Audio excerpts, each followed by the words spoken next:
So now, according to the news, you only met the carrier only once prior to Carmen's birthday. Yes, that's true. And it's funny because you say it like you're surprised. Yeah. We worked with an agency. We don't know how culturally the intended parents interact with the surrogates. We had our son Alvaro through surrogacy in India, and we never met his surrogate until after he was born. So we didn't think it was anything awkward. You know, we thought, you know, in Thailand that was normal. You know, we didn't know other intended parents, and we knew a lot of them that, you know, had relationships with their surrogate beforehand.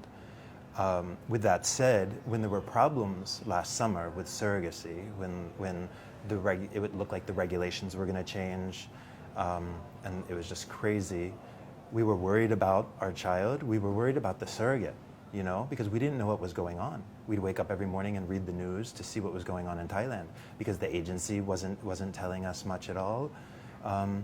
We tried to talk to her. We asked to speak with her in Skype. First, the agency said yes, they would charge us, we'd have to pay money, but we didn't care. We said yes, we want to talk to her, we wanted to know we support her, and then we're worried about her.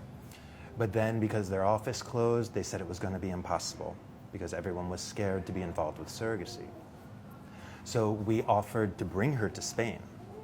You know, we wanted her to be safe, we wanted the baby to be safe, so we offered to bring her to Spain.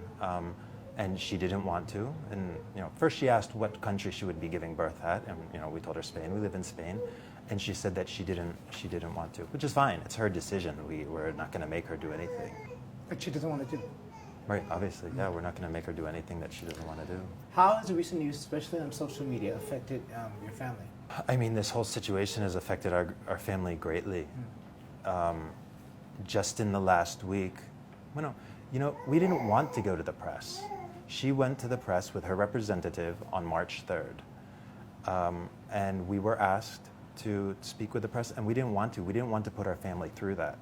We didn't want to get into, you know, a battle. We wanted to solve things quietly, peacefully, and just go home and be a family. So when a couple weeks she started going to the press, and we started appearing in the press, we decided we needed to do something because along with her representative, they are saying so many things that aren't true. They're accusing us of so many things that we felt we needed to, even though we don't think it's the right thing for our family, unfortunately, we had to do it, you know, to protect our family because they're just making accusations and saying things that aren't true. According to the news, what accusations have been on the news that you deem weren't true?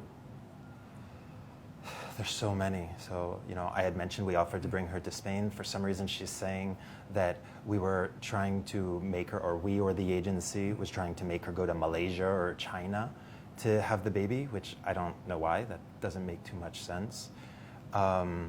They've been saying that she's the biological mother, or she thinks she's the biological mother, which you can go to our Bring Carmen Home Facebook page. We posted the information the other day. She's not the biological mother. We have the documents that prove that.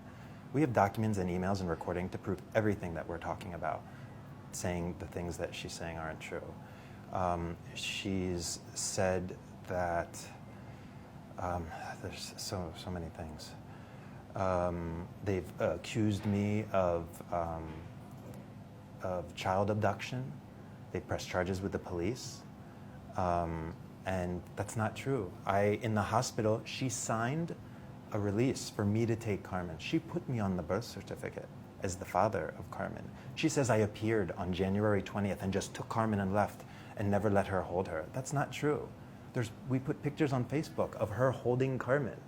The first thing I did when Carmen was released to me at the hospital is I gave Carmen to the surrogate.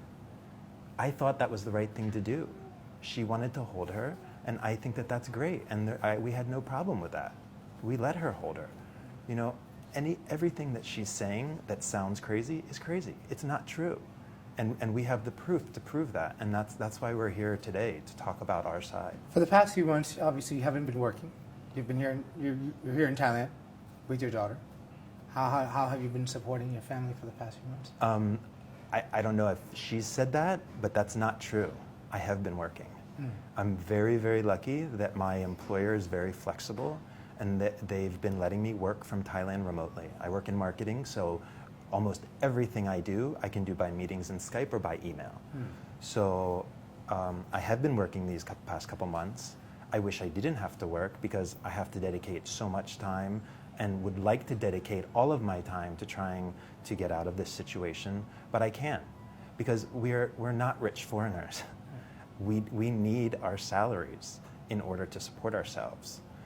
You know, and that leads to actually something else that she's saying that's untrue. She's telling the media that, they're trying to take money from people by having a fundraising campaign, that they don't need the money for the lawyers. They don't need lawyers now. Of course we need lawyers. We don't speak Thai. We don't know the laws.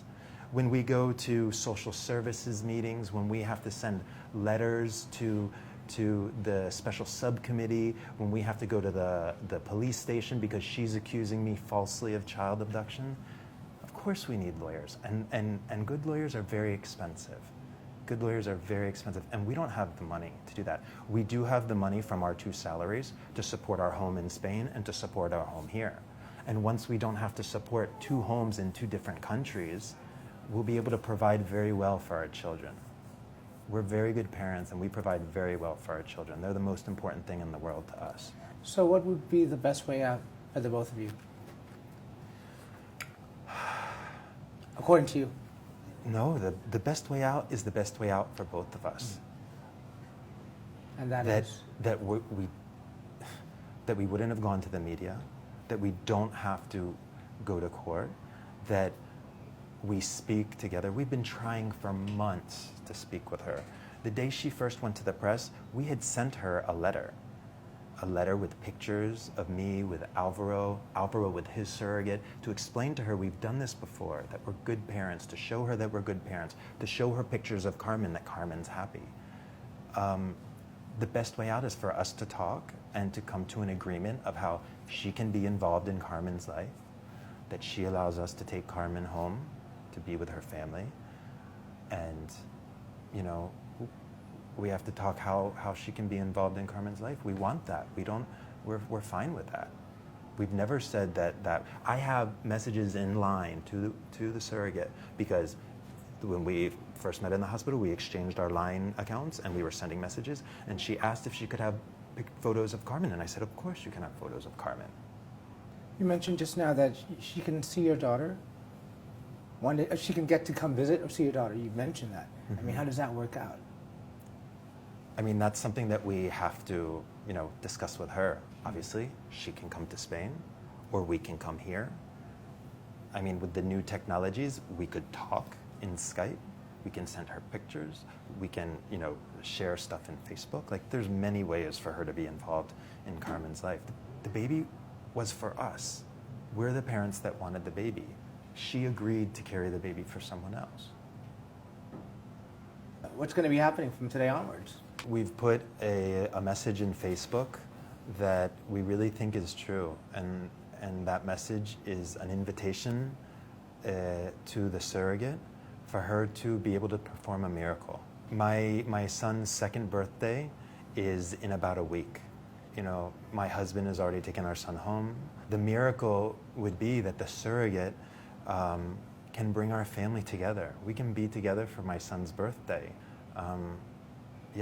We think that would be a wonderful thing.